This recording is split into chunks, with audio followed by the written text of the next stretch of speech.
Welcome to the Vision Profiles podcast.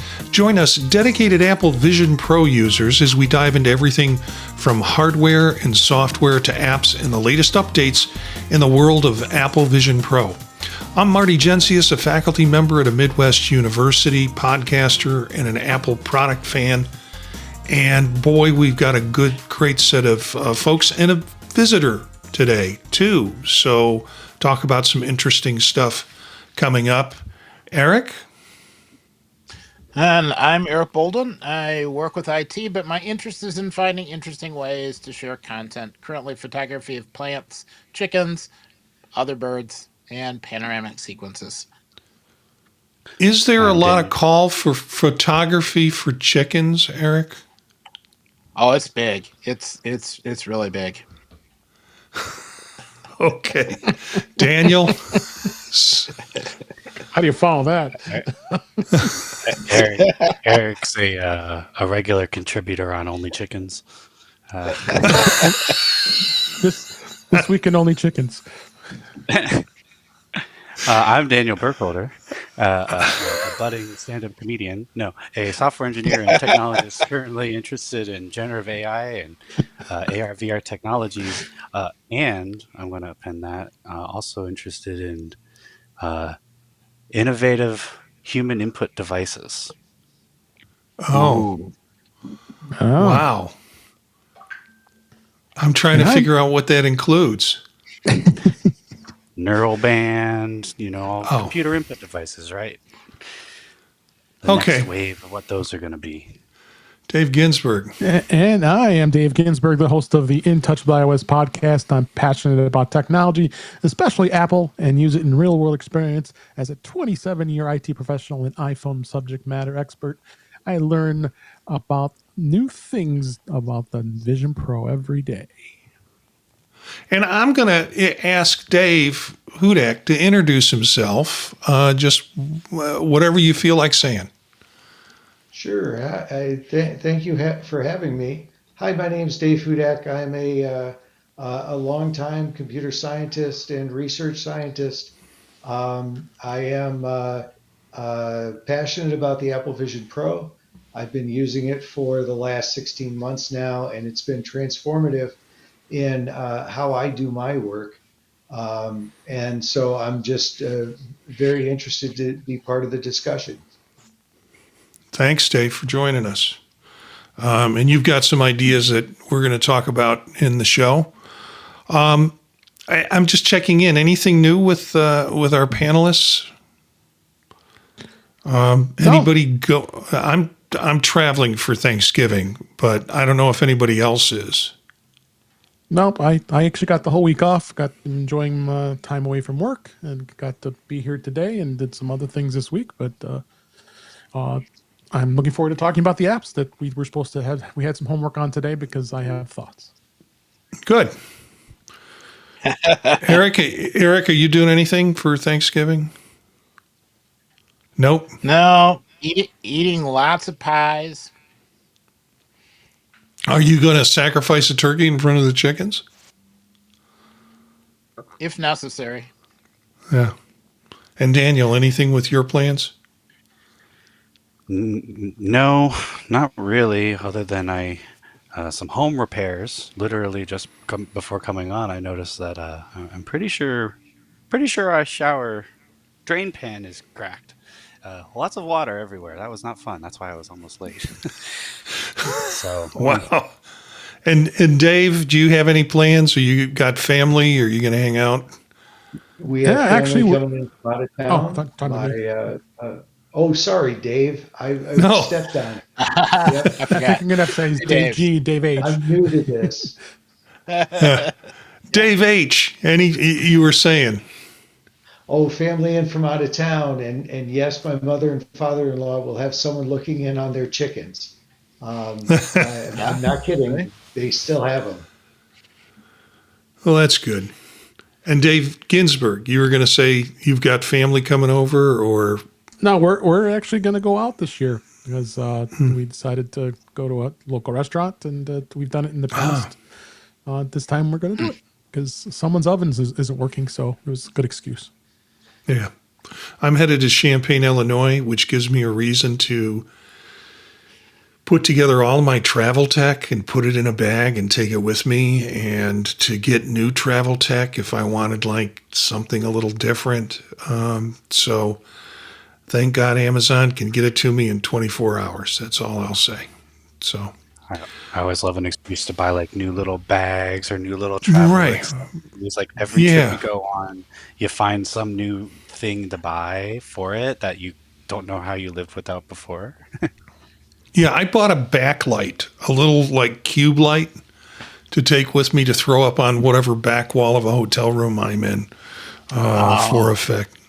And so I'm going to mess around with a little bit of that. Hey, there was no beta this week, but of course the week's early. It's early in the week, and it could be that we don't see a beta till tomorrow. The last two betas came out on Tuesdays. So, but there were no betas for the rest of the OSs today, were there, Dave? No, there wasn't this week, and I have a feeling there may not be because of the Thanksgiving holiday in Thanksgiving, the United States. yeah.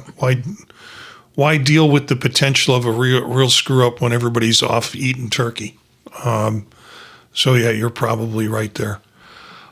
We have with us Dave Hudak, and let's go into kind of his thoughts. And Dave, I'm going to put you up front and center, and tell us a little Okay. bit about what you were, and I'll eventually switch to the slides and the concepts that you were talking about. Sure.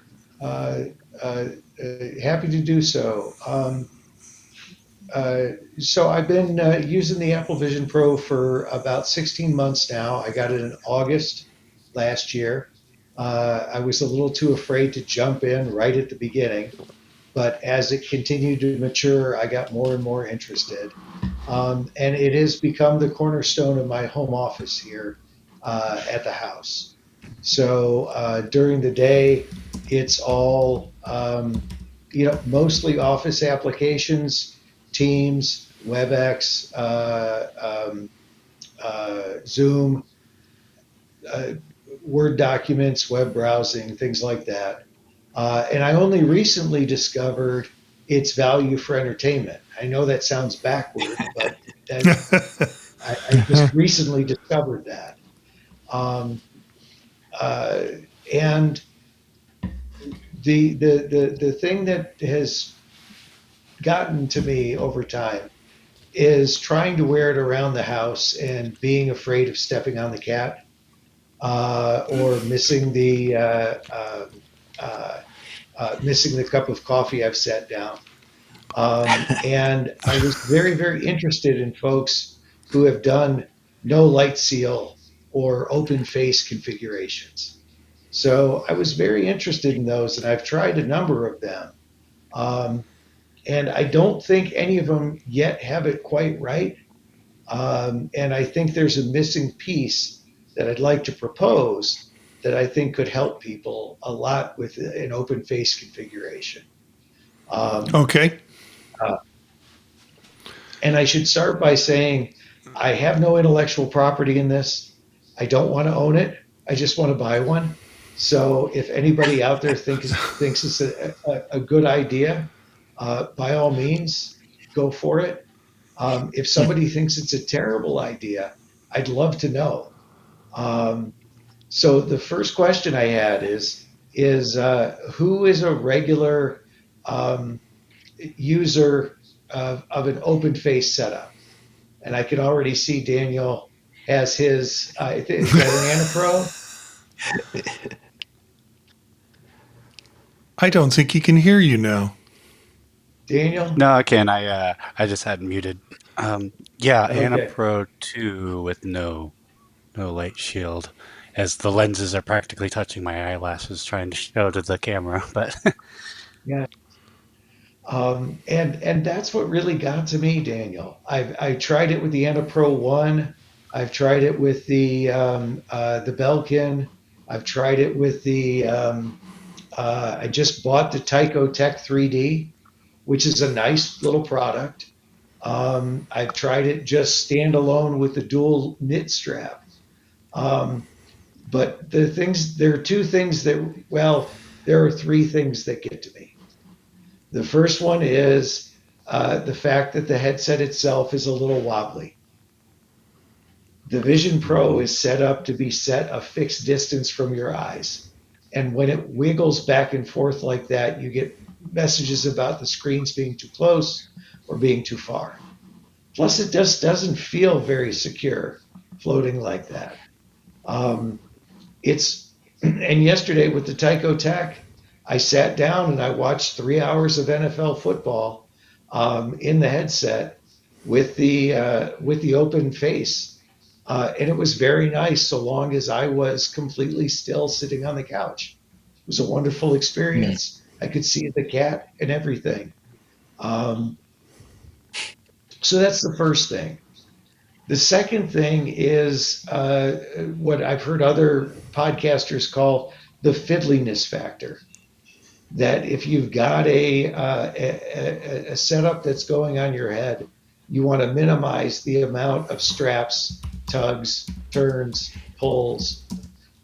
It should just go on once and go on right. And that experience, at least for me, has been really degraded when I'm going without a light seal, going open face. I have a lot more I've got to deal with.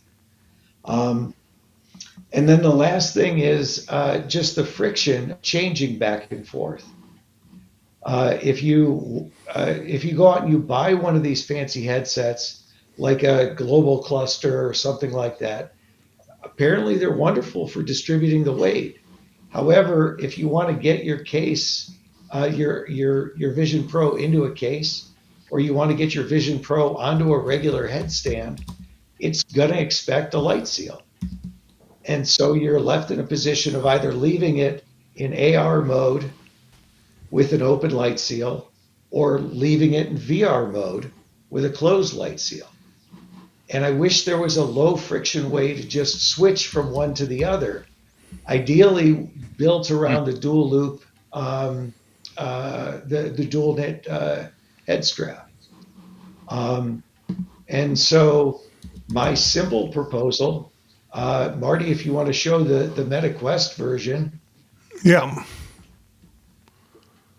is just this is something you can go buy for Quest today. It's called the Open Visual Interface or Open Facial Interface. And it just sits in the place where the headset would expect the light seal to be. And you can see the air around you.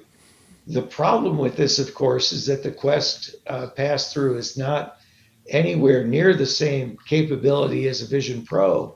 I've used Quests for my friends, and I couldn't do things like fix my morning smoothie with that kind of pass through.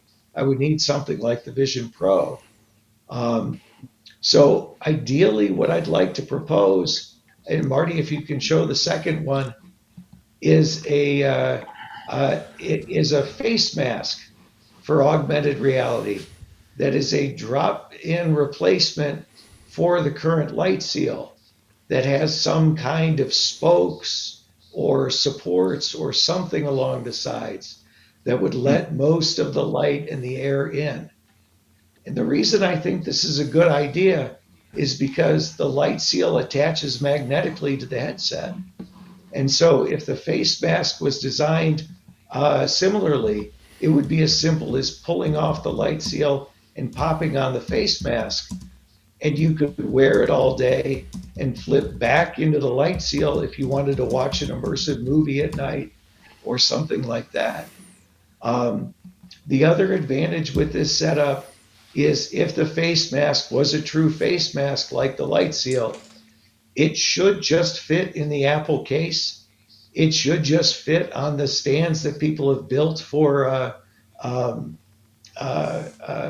Vision Pros. I'm looking over to the side. You guys can't see it, but mine's sitting right here.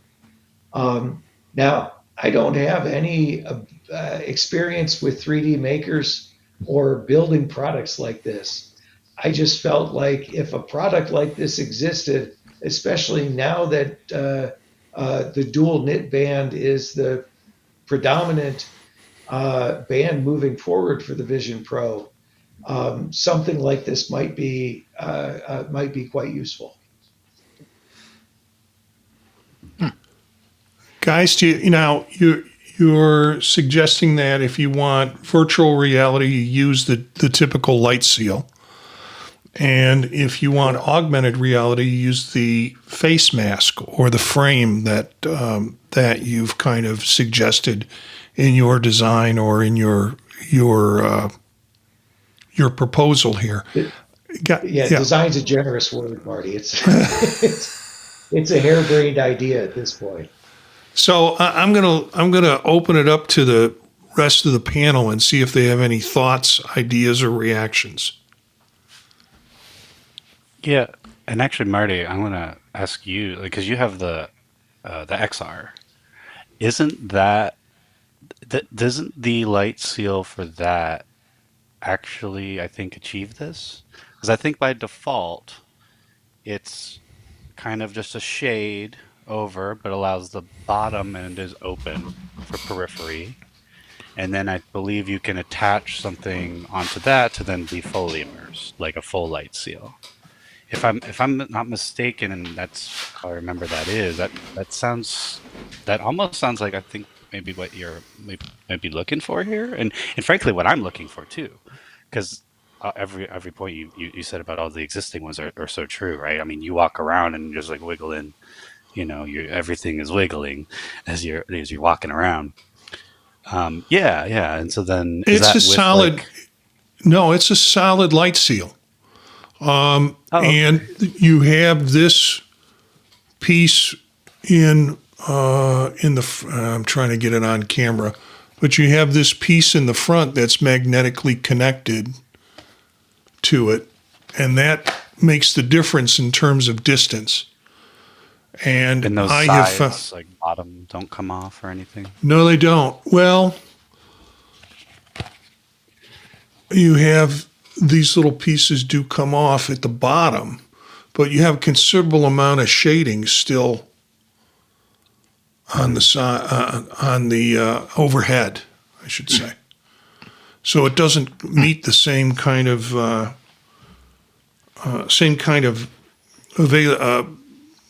openness that Dave's suggesting on his piece.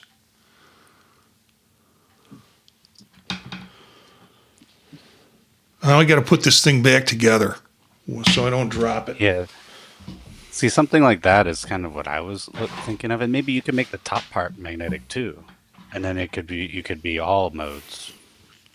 That would be pretty. It would be pretty neat though, because I find I with agree, using a Daniel. fully open, often it's hard for me to go outside because the sun will come down, and I've had times where the light will come down so bright it'll think I took the headset off because it's reflecting so much off of my face. Okay. That's good to know. I've never worn it open face outside. Yeah, it's definitely harder because then you're getting so much of that peripheral or the other light coming in, and then your pupils are dilating more, and then it's harder to see. But of course, I mean that's kind of the trade-off we're making here. Sure, but then yeah, I don't want it to think I took it off just randomly. Like I took the trash out, and all of a sudden I'm just black screened. It's like what happened? Mhm. Oh, it's sunny out. It's noon. Eric Yeah, that's or great to know. Dave, any ideas? I don't know if it's something that would interest me. I mean, I like what the Vision Pro does with doing as a VR glass. When I pull it off, it just kind of distracts me. So I don't know if it'd be something for me, but there's obviously other people out there would like to do that.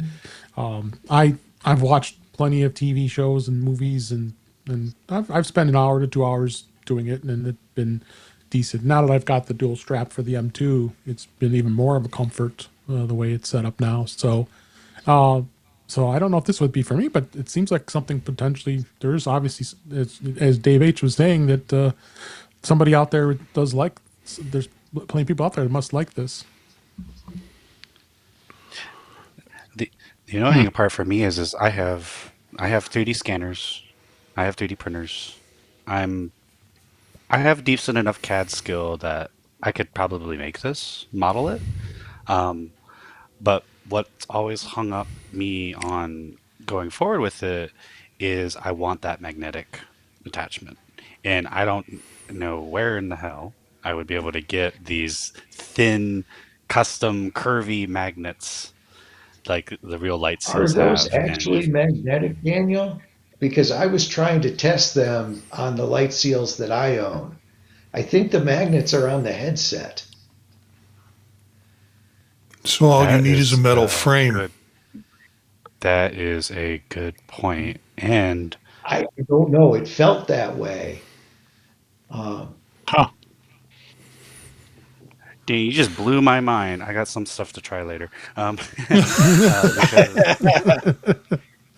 and Huh.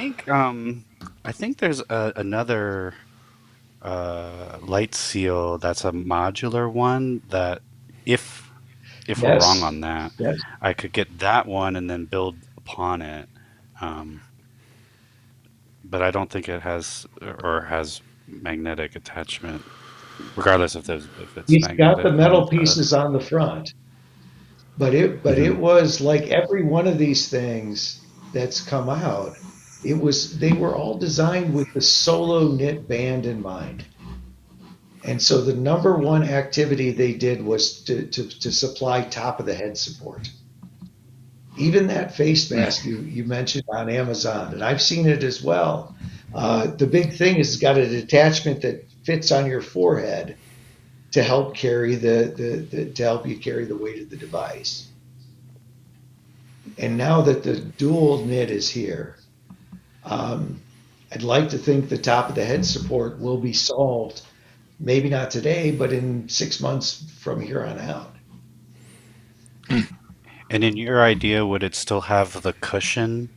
So it basically like almost you could think of it as taking an existing light seal, removing all the fabric, and then you still have the cushion as Yeah, well. Daniel, and there's a video on YouTube where a guy cuts up his light seal, um, and shows you what's on underneath there, and it doesn't look what I would set it up to be, um, but yes, my and part of the reason I think that is a face mask should look like a light seal on the front side where it connects to the headset and on the back side where it connects to the face. Because it's in that connection to the face where you pick up the support for things like all of the existing stands and cases that have been built assuming there's going to be a light seal there. Um, and then the last thing, Daniel, that I'd say is I also think there's probably a way where you could build one unit and have it configurable depending on the size of the light seal you brought. So, for example, I'm a 23W. I bought a Vision Pro. They gave me a 25W. I brought it back to the Apple store. I tried a bunch of them. I'm a 23W. The 25 was just the weight was too far out in front of my face.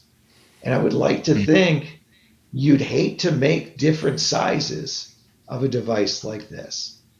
You'd ideally like to make one unit that somebody could pick up and say, oh, my light seal says I'm a 25W, and you could configure the unit so that it basically had that forehead to cheek ratio based on some sort of, I don't know what this, again, this isn't my, but I was worried that if it had to be individual sizes, there's no way the economics would work out.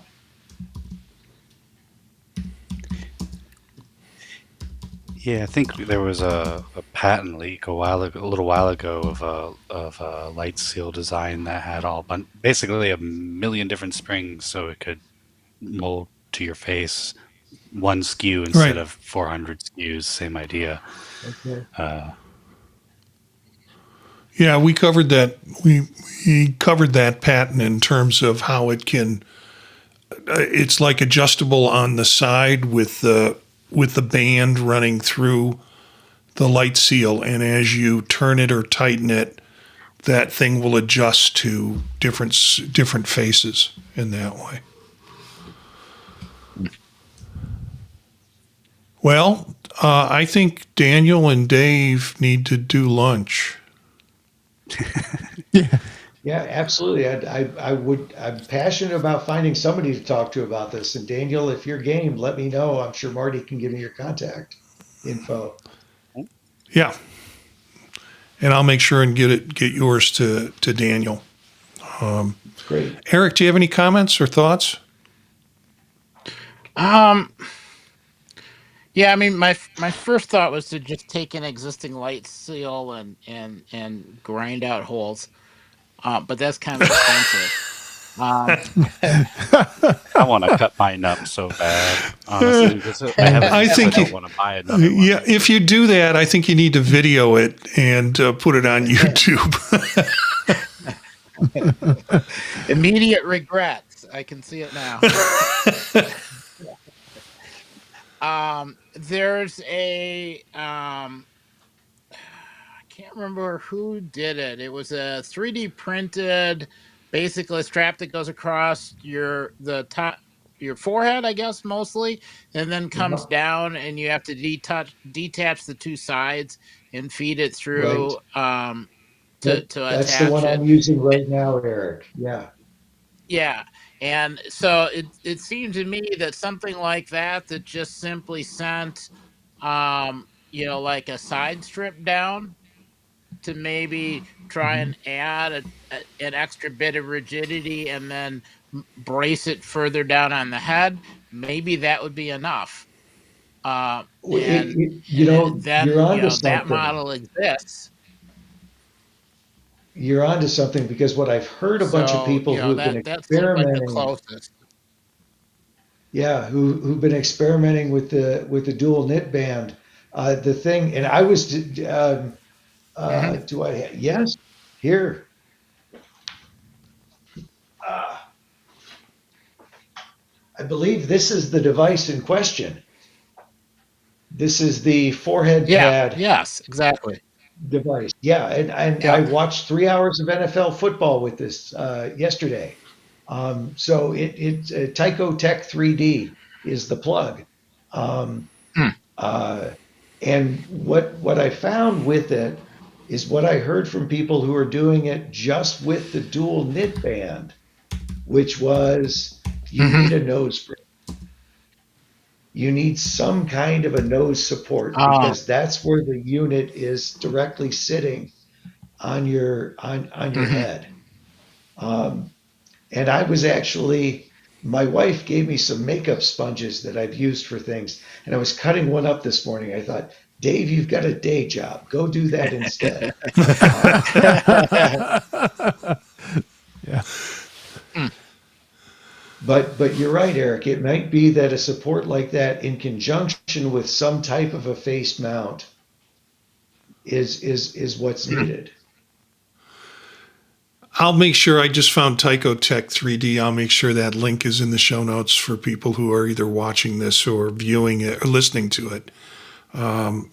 Their website has a variety of different pieces that you can add on to your VR devices. A couple of questions. Statler and Waldorf have been in the, well, that's one person.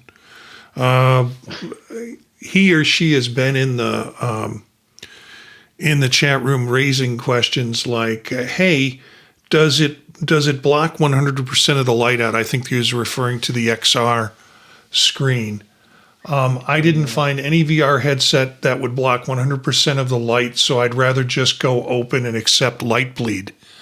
With the XR, it had three different pieces. It had the cushion that I showed you, or that I pulled off the one. That's what I'm currently using. That brings me as close to the lenses. And Daniel made the comment, so my eyelashes are are sometimes touching the lenses. It gets that close. The other ones were just too far away, and I kept getting a response that my eyes were too far away from the lenses in it. So I'm kind of going as thin as you can with just that. Light leak, yeah, there's not as much light leak as I get with the Vision Pro. I got to tell you that. And also raises questions about he or she also says I'm always open face.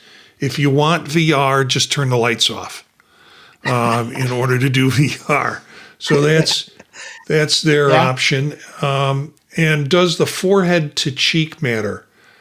I just get too close error and click X note to ignore it whenever they get a too close error on it. So those are some comments from the those are some comments from the chat room. And that's a good point. The too far away, too close, it's not necessarily a bad thing. If you never get that, sometimes it means things are just a little too tight. But I have to fiddle around a bunch to get everything to line up, and I can't click on buttons and objects because the alignment's not quite right. That part is annoying. So being able to take the headset off, put it back on, and have it kind of settle into place. That would be the only reason I could think of to have either a cheek brace thing or some padding or something like that, just to have everything settle in a little bit better. But the dual knit band makes a huge difference. It's a lot like the stocking cap over your head. You can line things up remarkably well. So if it's okay, guys, I'm going to move off into some other stuff because we have to get to the app yet. Yep. And I will just go through these and kind of pass through them so folks know that they're available. And for those that are watching the video, you will see this flash before your eyes. A bunch of patents. Now, I felt guilty because I haven't given Dave his chance to talk about patents. He always wonders why I'm fascinated with patents, but this is where great engineers get their ideas. I'm with you. Patently, Apple had like 4 ones related to Vision Pro that came out this last week.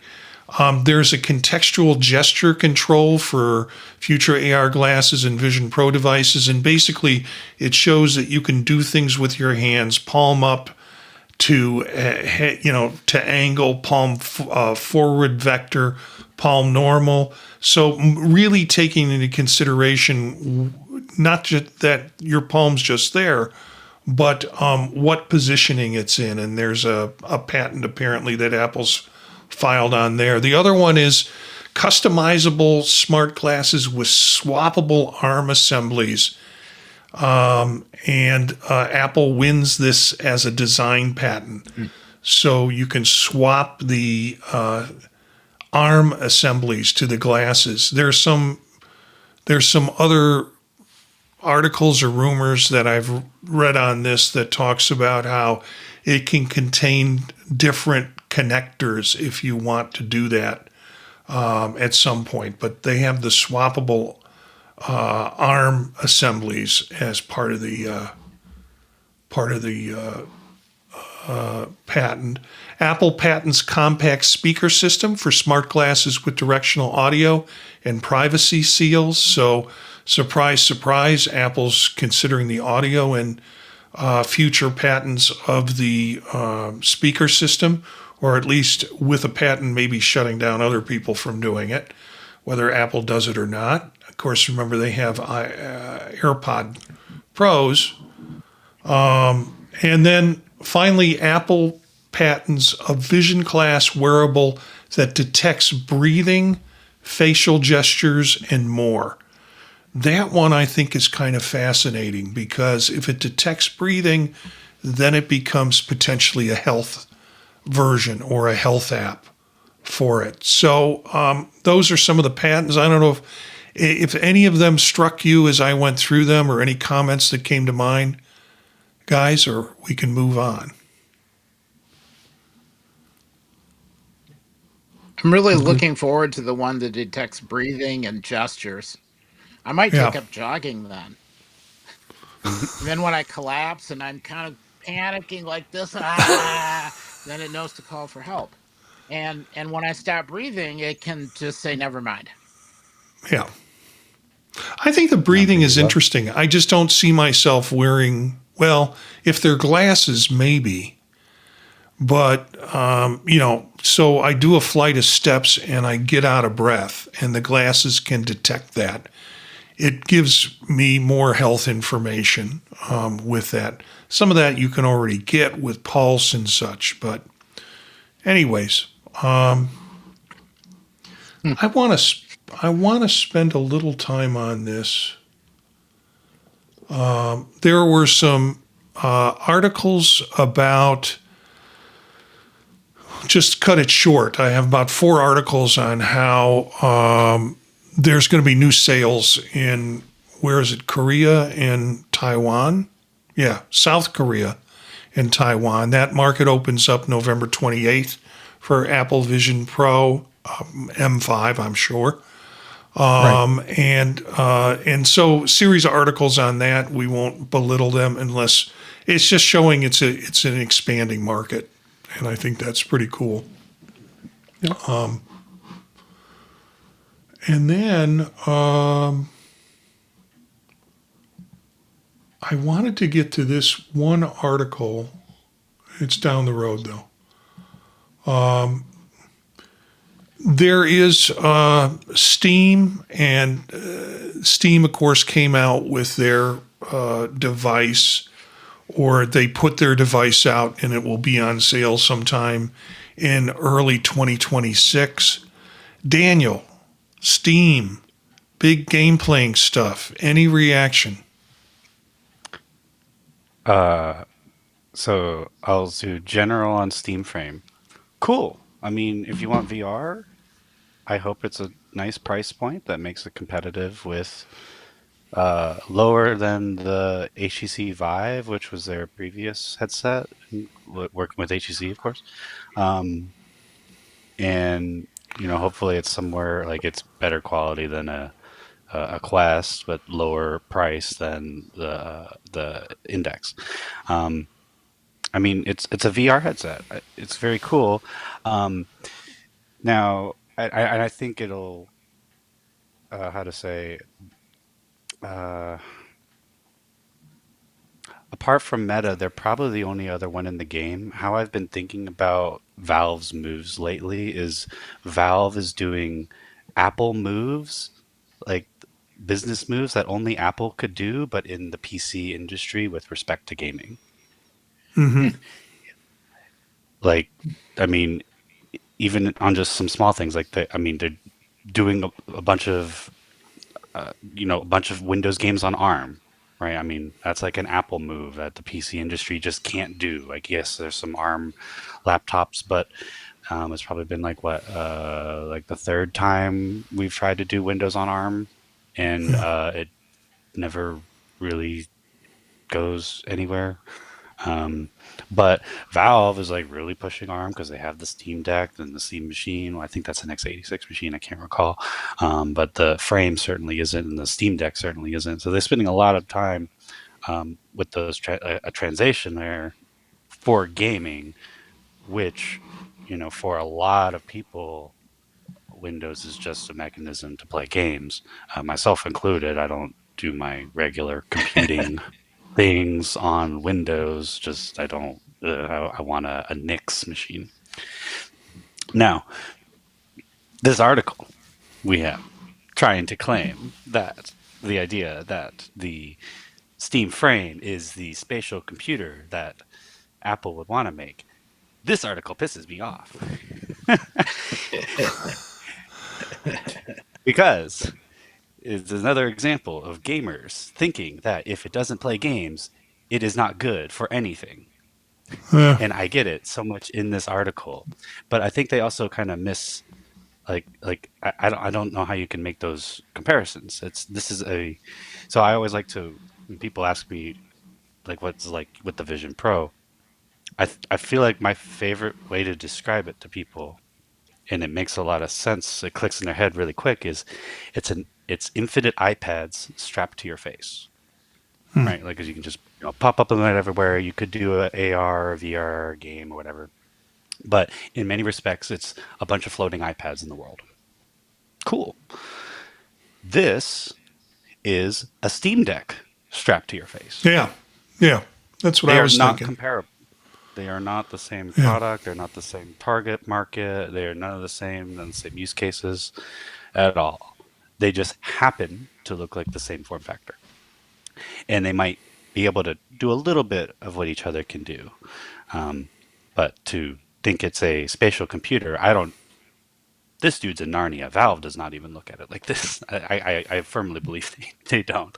Um, I mean, the frame doesn't even have color cameras for pass through. Just even Right. little things like that make it just a non-starter for a spatial computer, in my mind.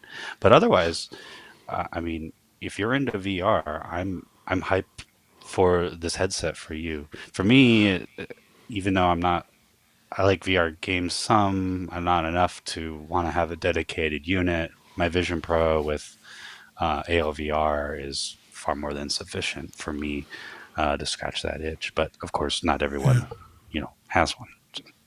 So the pricing that I heard on this was anywhere between, it's going to have, based on the specs, it's going to have, it's going to cost them to make it more so than what it costs someone to make a Meta based on the specs.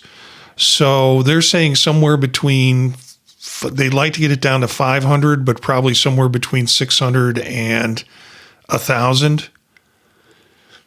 That Would sounds you reasonable. buy I'm that? expecting I'm expecting under 1,000 for sure. If they came Yeah. out with 800, I'd say that sounds pretty good to me. Yeah. Yeah. Eric, were you going to say something? No, I was just thinking. Gears moving. Nothing happened though. But I mean, Yeah. it's basically my interest in something like that is as a virtual display, but for the PC. If Yeah. that's what they delivered, there are a lot of people that would find that useful, whether or not it did gaming. Yeah. I don't think it's going to be that. I think what Daniel has said is that it really is Steam pad or whatever they call it, attached to your eyeballs. Now the idea, instead of holding it like a switch and playing your games on that versus having it fully immersed, you being fully immersed in it in some way sounds a little more exciting. But no pass through, no intentional function, and I don't think you can do any computing on a Steam Deck, can you? If you want to go cray cray, you can. You can you Okay. can you can install straight up Windows on it if you're insane. Uh, um, but yeah, and I wouldn't be surprised if and when they refresh the Steam Deck, hardware wise, it's like all the same hardware as Yeah. well. Like really, because kind of driving that idea, like I feel really confident it's a Steam Deck on face, and that's fine. Like I mean, like I said, I look at Vision Pro as iPad on face. Hell yeah, that's awesome. Honestly, like it doesn't have to do everything in the world, and none of it ever will. Yeah. Next When article to jump to. Oh, I'm sorry, Dave. Go ahead. Well, that's fine. I just that was one of the articles I did get to read today, and it's interesting coming from the open source world, and you hear people advocate so strongly that if it's not built off of an open source operating system, if it's not an open system, it's not a usable computer for development. And you hear that a lot. And you hear a lot of complaints about both the Android and the iOS ecosystems being walled gardens. I don't know enough about the limitations. I've never built for iOS or Android before, but But the idea that the only thing that made the Steam Deck a true, or the Steam Frame a true spatial computer was that it had an open operating system and that you could truly develop for it. That is what I took away as the main point of the article. Um, and um, uh, and I've been around the open source community for a long time, and I've heard these kind of statements for many years. Um, uh, but in general, if you've got an idea and you want to build it on a proprietary platform, this may be controversial, but lots of people end up getting things built there. Dave Ginsburg, does enterprise want open source platforms, or do they want walled gardens?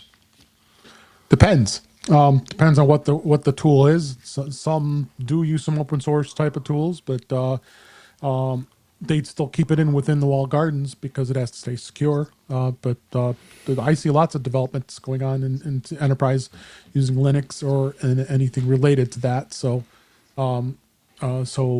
it is not surprising that would happen. All depends on the environment and what type of systems they need.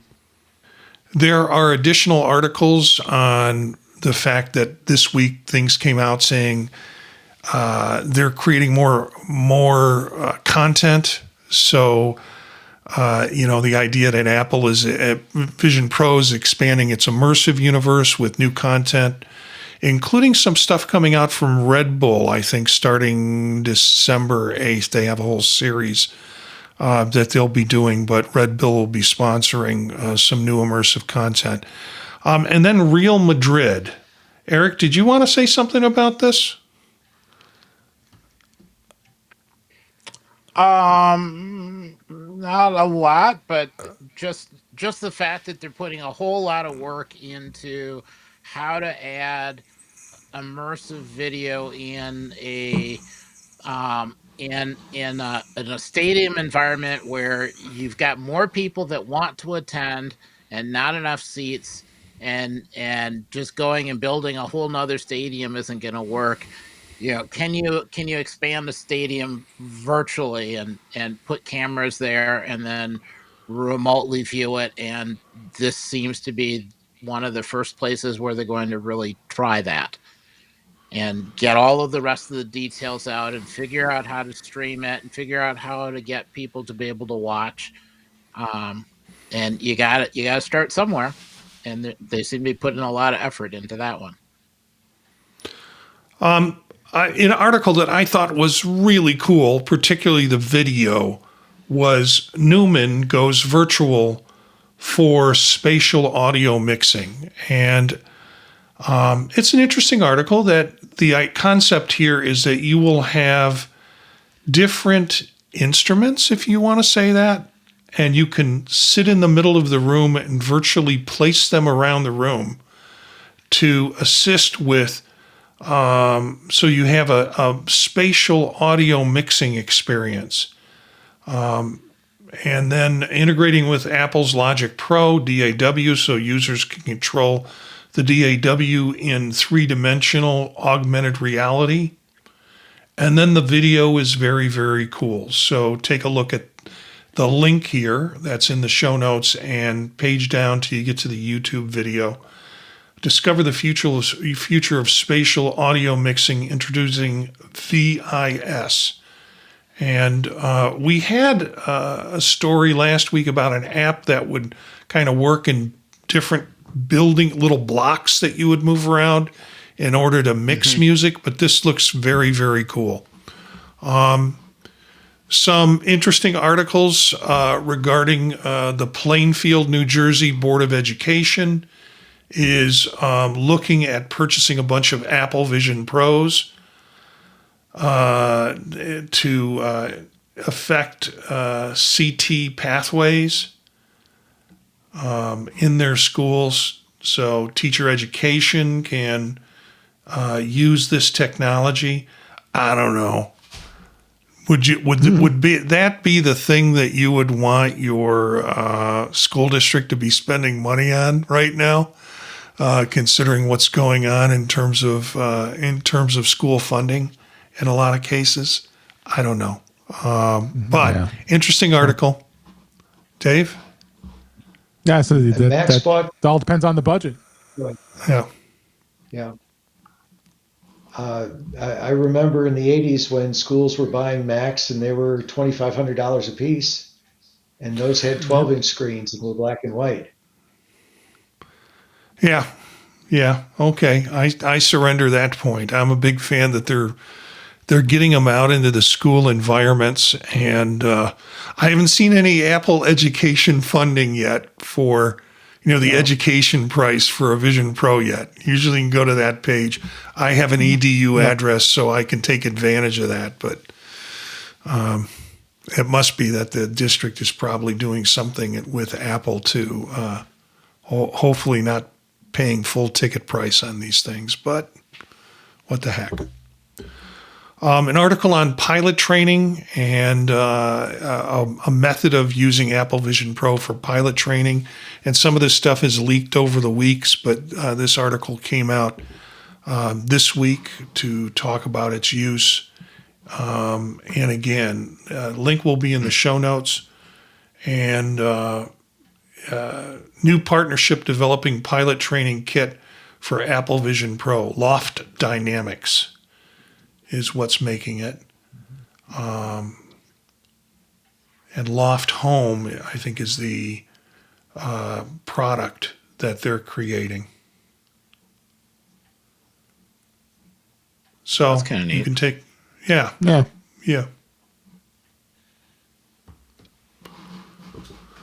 All right. We have gotten through a lot of this. Again, I encourage folks to look at the show notes either in the podcast version or in the video version. We'll have all the links in there for folks to check out the articles that we talked about briefly. If you want to do a deeper dive with some of these, that's great. But let's get to the apps, the games of the apps and games of the year. And who wants to start? Camo Studio. Yeah, I love Camo Studio. I've used it quite a bit on my Mac and used it a little bit on my iPad, but not as much. I did some playing with it earlier today on the Vision Pro. It is still an iPad app, so it's not a true Vision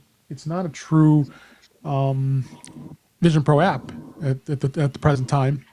So it's got a bit of a learning curve. I think it's going to take a little bit to understand what it does. I mean, you can go in and put in multiple cameras and do lots of recording of video and such. But overall, it's a good experience. I'm kind of surprised this is a finalist, but I guess maybe I need to understand it more by spending more time with it.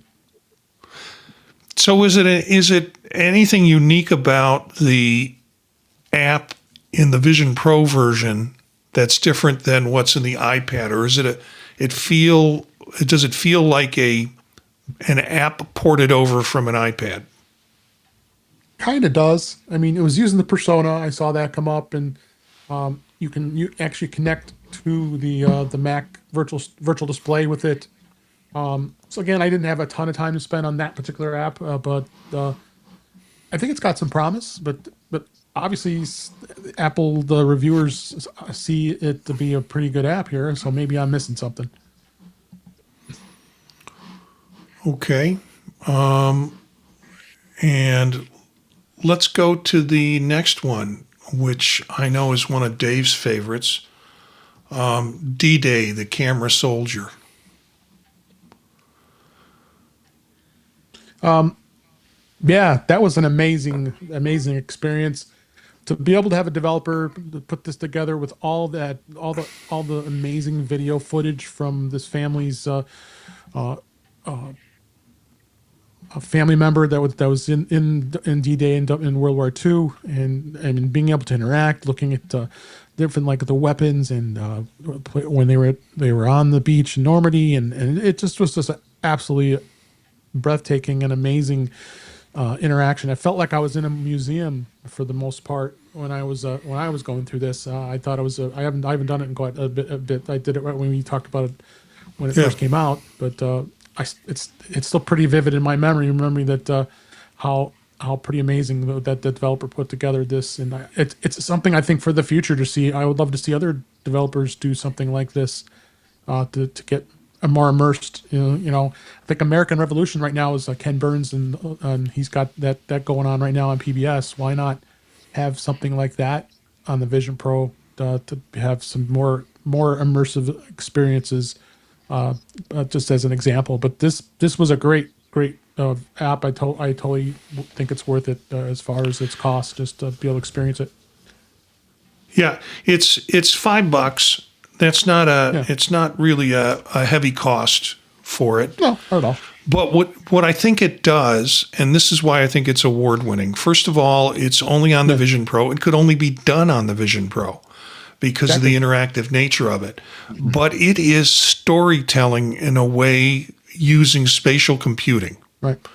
And so that I think is, now it's a benchmark for other people who want to do storytelling on the Vision Pro. On the Quest, they have a app that will take you to Anne Frank's house.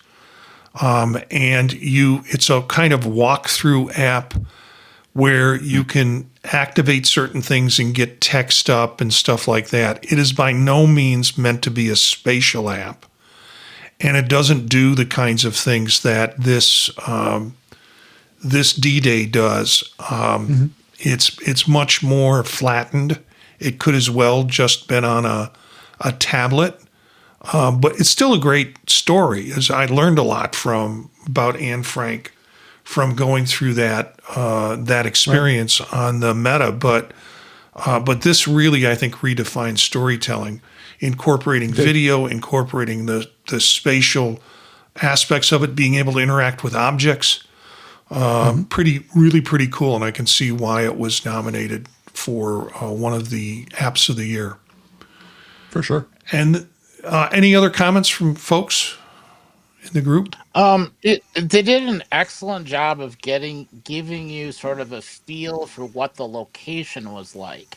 Not necessarily what everybody went through, but they'll talk, oh, there was a landing and everybody got out on the beach and they had to walk, and many of them didn't, but being able to see what the benches were like, the fact that, the end of the boat opened up, and frankly, I'm surprised that they stayed floating, and then there's not a lot of view to the sides.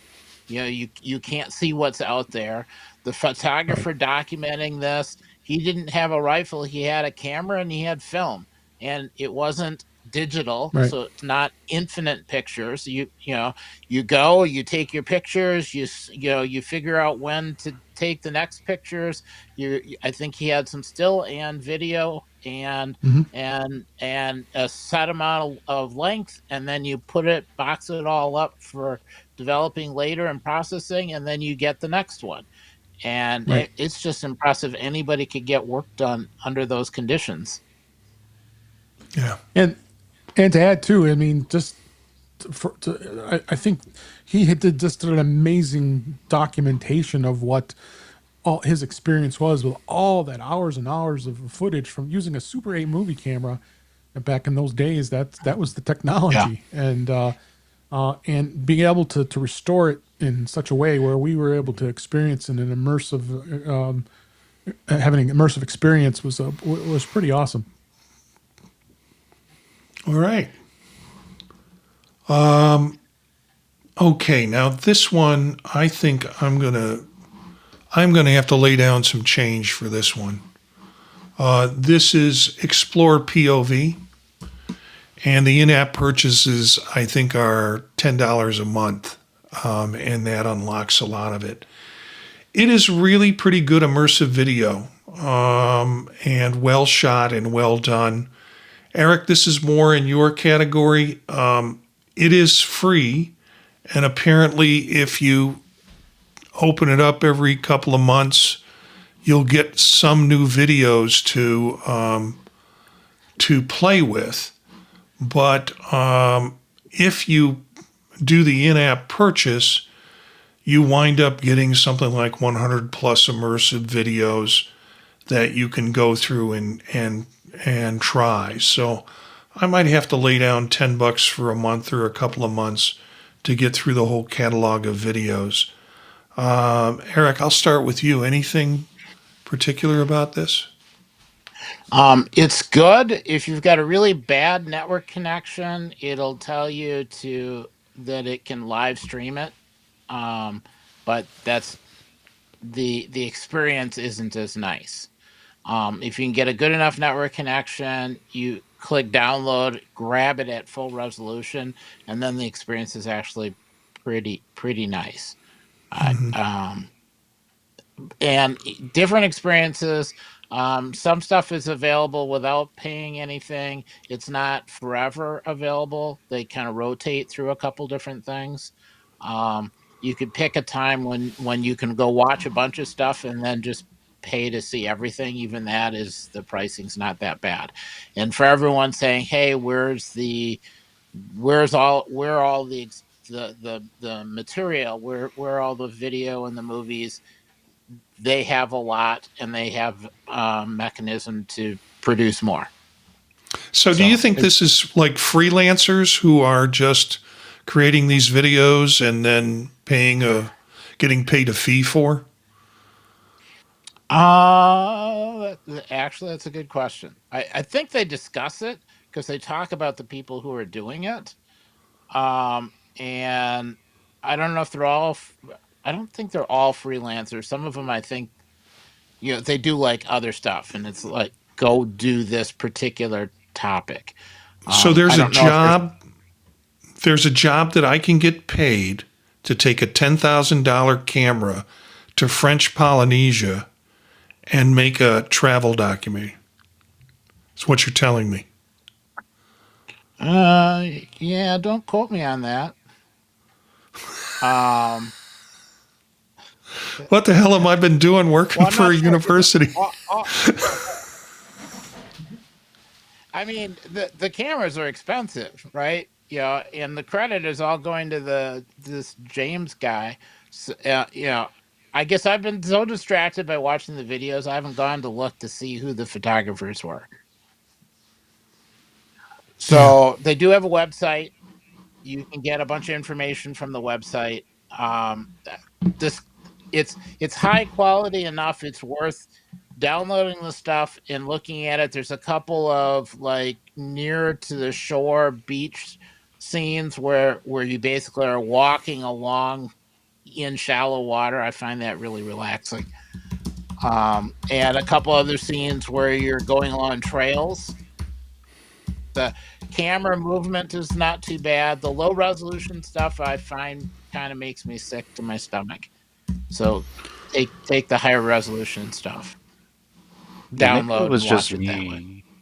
I downloaded and I sampled like I don't know, maybe like 10. And maybe I just had bad luck, but what I sampled for me had it looked good, but it had a lot of it around I'd say like I don't know, like half out of like your center of focus, like half of Uh-huh. that outside of it had a lot of color fringing, and it kind of made just kind of just my eye. I mean, color fringing just looks weird. Like if I'm seeing, some of the colors start to split apart, and maybe I just had bad luck with the ones I had selected. Totally possible. Maybe they were older, using different older equipment at the time. Were you watching the paid ones or the free ones? Only free ones, yeah. So again, it could be just So down to the content the quality that ones I that get what I paid for. yeah, they seem most of the free ones don't seem to be quite as good as the paid ones.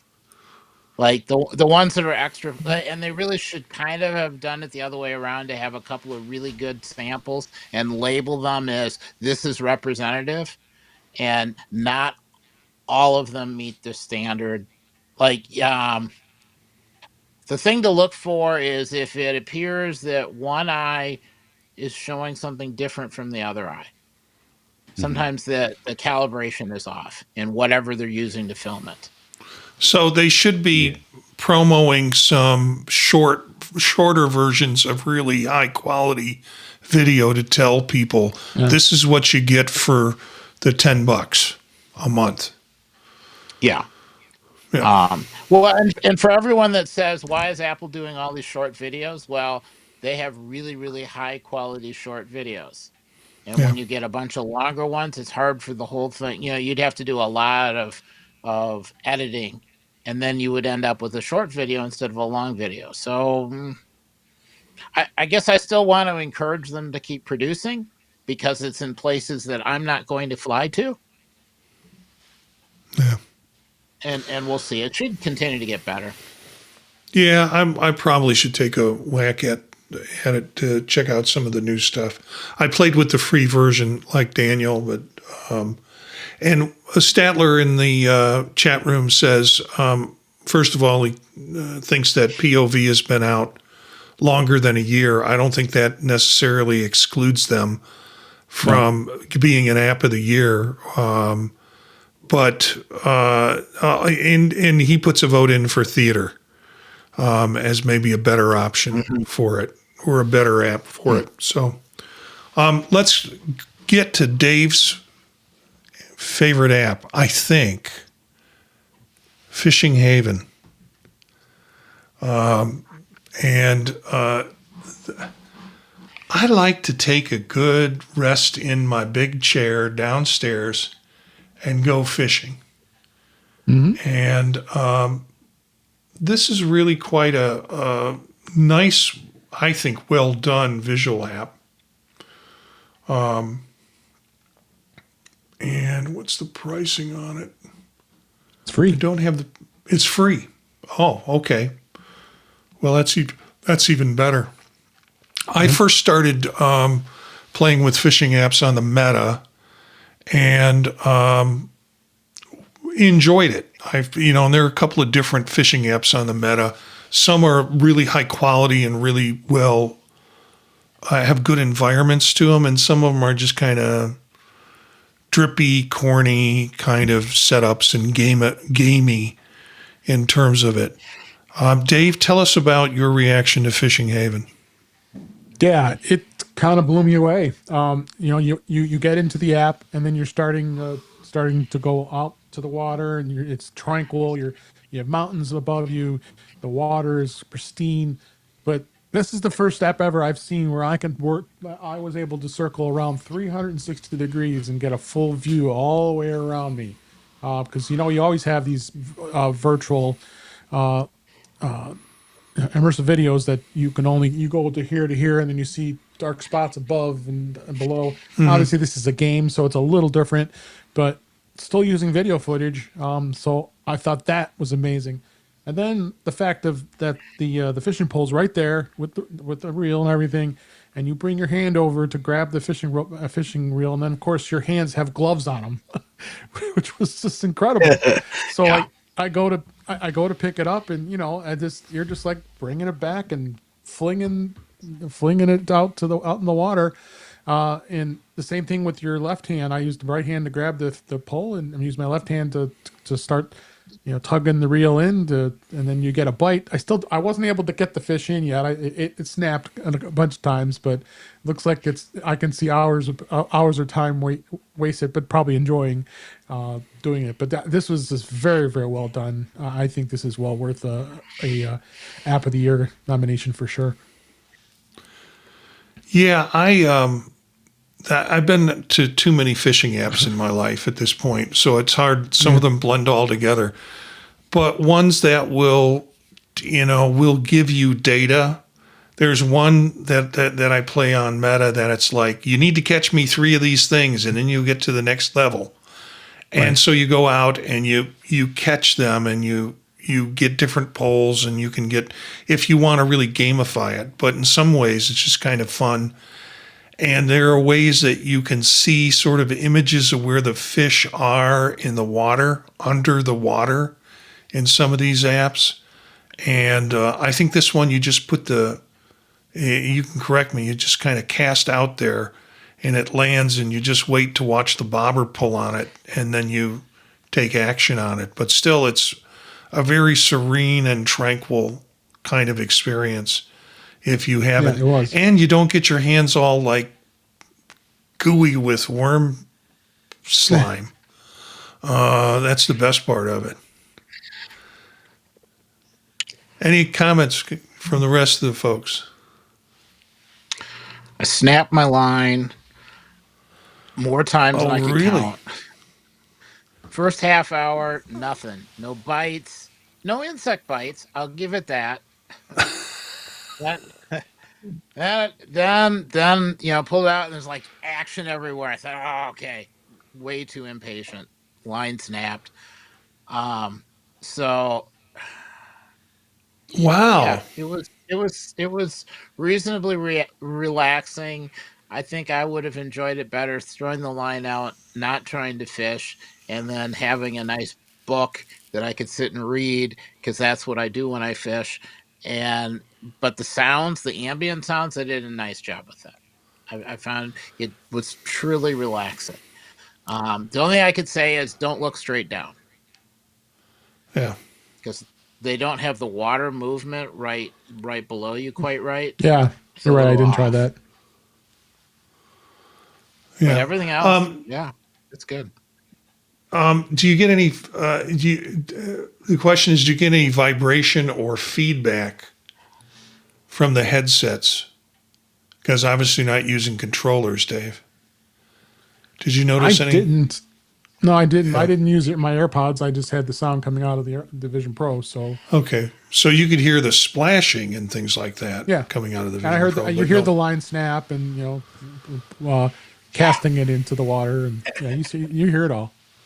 Yeah. They make haptic Sti- gloves. They need to have support for that, and then you can have the Yeah. real feedback. Oh yeah, I would have. Well, Seeing the yeah. gloves on your hand, I would like to hear. I would have felt like to feel it actually being put onto your hand. I got the PS2 controllers last week, and still am having a hard time getting them connected to my Vision Pro headset because I really want to play pickleball. And you can't play pickleball without the controllers. It says you can't, but you can, and it's just horrible. Without controllers. So this was a game that would beg for controllers because the meta versions of the fishing games really use the controllers. That's where you get the haptic response that Stadler was asking about. You can feel things through the controllers as you connect with fish. My goal now, Eric, is to find you another fishing app that is a little more like the kiddie pool, where Yeah, the biters are in there, so Eric can kind of get the feedback and get a sense of agency when fishing. Next app, This is pretty realistic for me, though. Yeah. no, Yeah. it was. yeah. Here's one, Gears and Goo. I haven't played much Sounds with cool. it. Opened it up. You liked it. Uses a kind of tabletop, and folks watching the video can see some of this. Using a kind of tabletop setup for the environment and the world that this kind of looks too kiddie for me. But It was. And complicated. I was having struggling just to move things around and understanding it, and it wasn't Yeah. for me. But Eric thought it was cool. Eric. Yeah. If you play it for a while and then you go away and you come back a couple months later, it's easy to sort of forget. Uh, there's some timing, like it goes and it gives you a bunch of instructions and say, try this and try that. There's a lot of kind of procedural things you have to do with clicking on a guy and tell him to go chop up some rocks or chop up some wood, and then you got to build some things and get more people, and then send people out in search of things. But it's really only 5 or 6 actions totally, and you get to watch people run around doing work and you're not doing the work. So This sounds like that other game that you were trying to convince us about, the Sasquatch. Yeah, Sasquatch. but Sasquatch. this one you can have the whole layout like next to you on a table or a bed or All right. whatever, and this is the game that if you're sick but don't have a headache, it's like the perfect game because you get So to watch why is people it? run around. And Yeah, why is it a game of the year on the Vision Pro? I mean, it is only on the Vision Pro. it is really well done. It just, you drop in a surface. You can take it uses your thumb and middle finger for resizing, repositioning the board. The responsiveness is excellent. You can make the board bigger. You can make the board smaller. You can rotate around so you're in different spots. The interaction part is good. Yeah, Dave is right that there's some complexities that you have to kind of figure out as far as who do you click on and what piece do you click on. Um, it the first level runs you through most of that. By the second level, you've got all of the important options, and then it's fine. The levels are short because I don't have an attention span for a long level. And you just watch people running around doing work. So, and I made it past level 3. So Wow. normally I don't play any games. So yeah, it was worth it. Well, apparently you're much better at gears and goo than you are at fishing. Yeah. Much more successful. Much more successful. Last one we'll talk about, and then we'll get to close out the show, is Porta Newbie. I'm going to preface this by saying I don't do much gaming, but the gaming I do on Vision Pro is puzzles, and particularly 3D puzzles. There are some other ones that you have to pull objects down and put them in and construct things with. That works for me. Outside of Vision Pro, the only kind of games I play there's a game called The Room, and there's a game which is basically a puzzle game where you go and you keep opening up and latches and doing different things to figure it out. That's the kind of gaming I like to do, where I'm not competing against the computer. I'm sort of involved in my own trying to figure out the logic to solve something. Also, I think it's Monument Valley, is another kind of game, kind of physics like, where you almost Escher, where you have to move an object around. So it's those kind of logic games I like. And Porta Newbie fits right in that. What I found challenging for this game is, of all things, it's the training that goes with it, because you have to go through and it's good. It's good that you're doing the training, because there are different things that you can do. Like you can create holes in objects. You can bend light, so it is kind of an effective way to connect areas and puzzles and things like that. And for those of you watching the video, you're getting a little bit of the video, the case of sending light in different directions, because you're using prisms and using mirrors and using other things to make all the objects light up once you've found the key to the puzzle to do that. So, folks, any reaction to this game at all? Wasn't a fan. Very complicated for me. I gave up after about 5 or 10 minutes. Okay.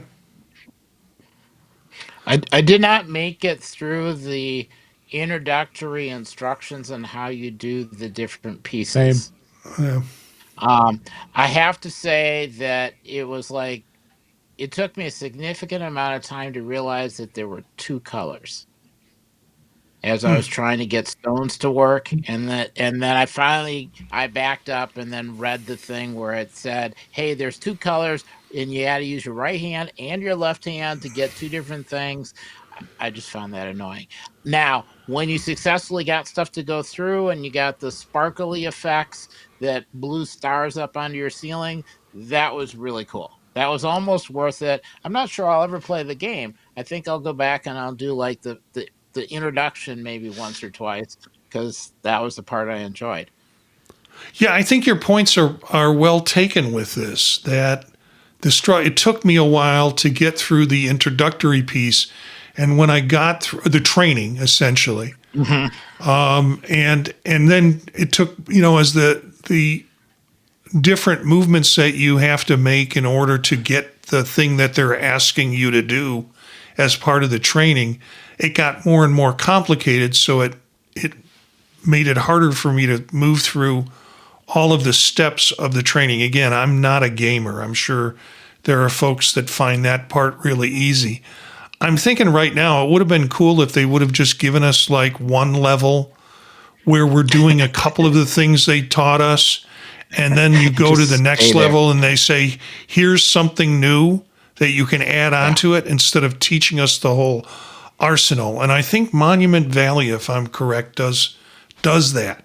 And some of the better physics games introduce pieces as you're going through levels, instead of saying, here's the training, get it all, because we're going to take you into level 1 and eventually all of this will be relevant.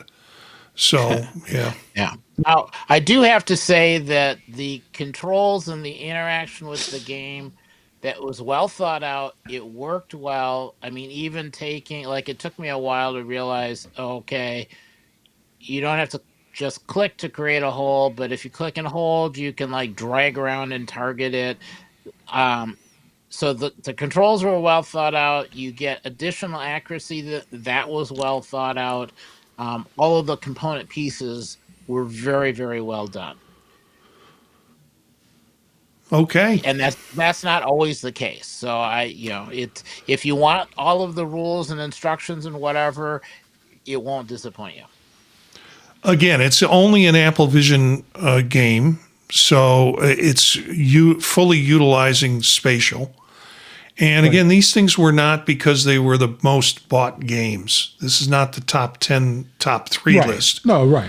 Design. Yeah. It's design, and it's the editors who are making the decisions around it and putting these up as apps or games of the year. But interesting nonetheless to take a look at what people can do with this and what is sort of being rewarded for, or at least recognized for for what's being done in Vision Pro. Yep. Okay. Anything else from the group? Nope. All right. Well, you can follow the stream on YouTube at youtube.com/@visionprofiles on Monday nights at 9 p.m. or catch the video later on YouTube at the same location, or the audio on any of the podcasts servers. We convert it to audio. All of the links will both be in the video and the audio podcast, so you can find that in the notes. Let's go around. First of all, thanks to Dave Hudak, who has joined us, and thanks for joining us. I will love to see you come back if things change for you, and if suddenly you have some new ideas about straps and setting up heads. So just thank you for joining us. I don't know if you have any social media connection or anything that you want to or that you're comfortable letting people know on how to contact you. Not really. Not really. Thank you, Marty. It's been great to be here, and just looking for folks that are passionate about the Vision Pro. Okay, great. And I can be your intermediary at the Pod Talk Network at gmail.com. And if people want to connect with that, let's go to Dave Ginsburg. Dave, where can we find you? Hey, thanks, Marty. I've always a pleasure being here. You can find me at InTouchWithIOS at InTouchWithIOS.com. YouTube channel is youtube.com/InTouchWithIOS. Here on Monday nights on Vision Profiles with Marty Eric, Daniel, and the gang. Always a pleasure being here.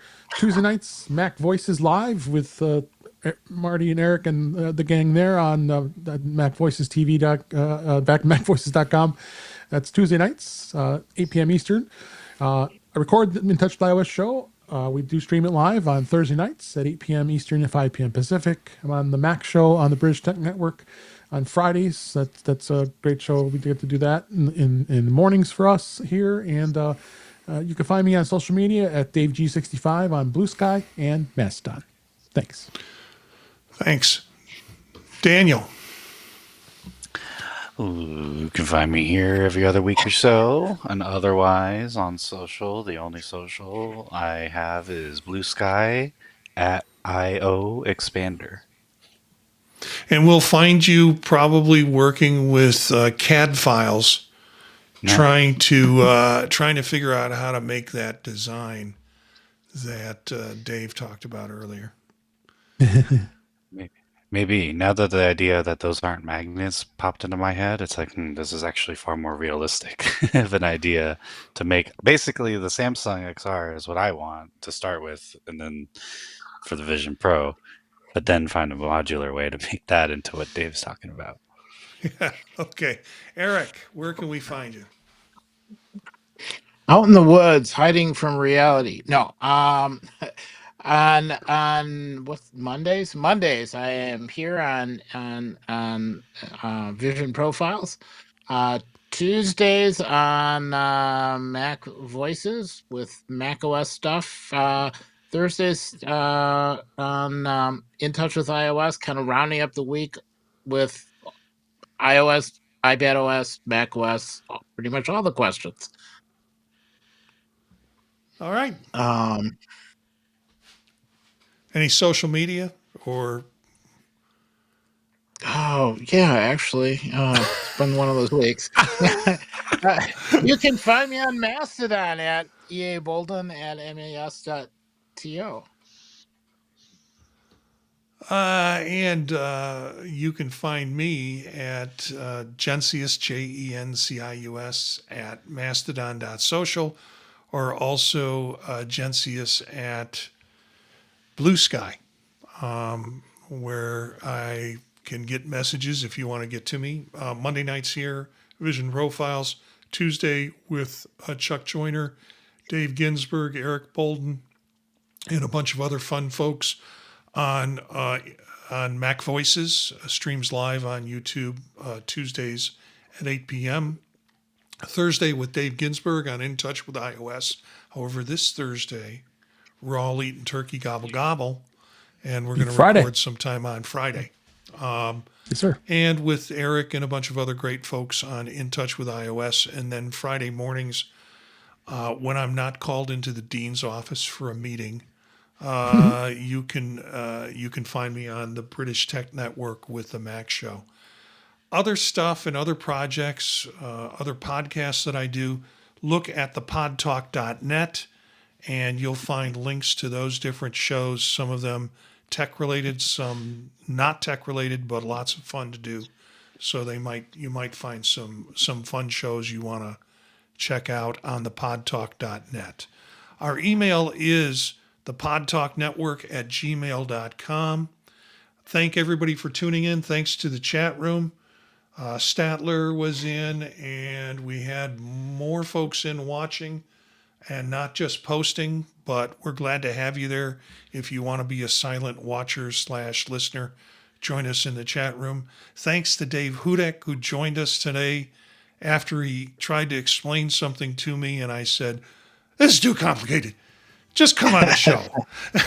And he took us up on it. I'm grateful for that, because it was a nice discussion about those kinds of frames.